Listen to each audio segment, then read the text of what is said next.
हर खाने के समय एक कैदी चुपके चुपके खाने में 1 किलो जहर मिला देता था, क्योंकि सिर्फ इसी तरह उसके पास 300 पाउंड के जेल के गुंडे को मारने का मौका था। वो मोटा आदमी बहुत ज्यादा खाने वाला था।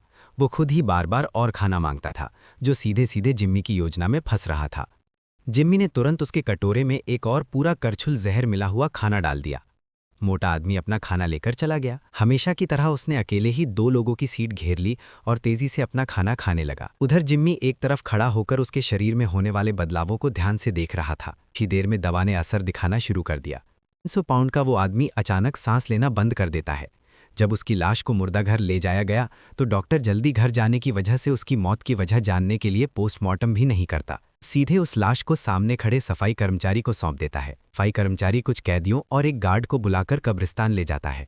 जैसे ही वे लोग उस बड़े ताबूत को उठाकर दफनाने की तैयारी कर रहे होते हैं, अचानक ताबूत का ढक्कन खुल जाता है। अंदर से जिम्मी और उसका साथी बाहर निकल आते हैं। अटके ध्यान ना देने का फायदा उठाकर वे तुरंत उसके हाथ से शॉटगन छीन लेते हैं और पल भर में वहां मौजूद सभी लोगों को काबू में कर लेते हैं।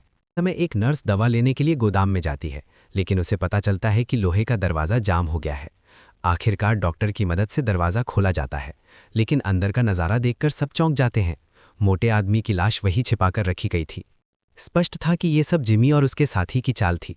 इसके बाद उन्होंने पादरी को धमकाकर कार की चाबियां ले लीं। सब कुछ ठीक से हो जाए इसलिए उन्होंने गार्ड को भी बंधक बना लिया और पादरी की कार लेकर वहां से भाग निकले।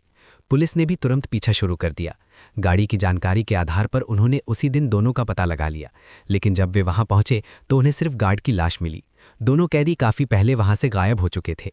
पुलिस प्रमुख ने अंदाजा लगाया कि दोनों बहुत दूर नहीं गए होंगे, इसलिए आसपास के सभी घरों की तलाशी ली गई। पूरे दिन की तलाश के बाद आखिरकार उन्हें एक दवा की दुकान फार्मेसी में सुराग मिला। जब पुलिस अधिकारी ने दोनों अपराधियों के वांटेड पोस्टर दुकान के मैनेजर को दिखाए तो वो डर गया और जल्दी जल्दी कहने लगा कि उसने इन दोनों को कभी नहीं देखा। लेकिन उसकी घबराई हुई शक्ल देखकर अधिकारी को कुछ गड़बड़ का एहसास हुआ और सचमुच आईने में दिख रही परछाई से उसने देखा कि दोनों आदमी शेल्फ के पीछे छिपे हुए हैं। फिर भी उसने तुरंत गिरफ्तारी नहीं की। वो शांत होकर दुकान से बाहर निकल गया और आंखों के इशारे से अपने साथी को पीछे के दरवाजे पर निगरानी रखने का संकेत दिया। उसकी योजना थी कि आगे पीछे से घेर कर दोनों को पकड़ लिया जाए।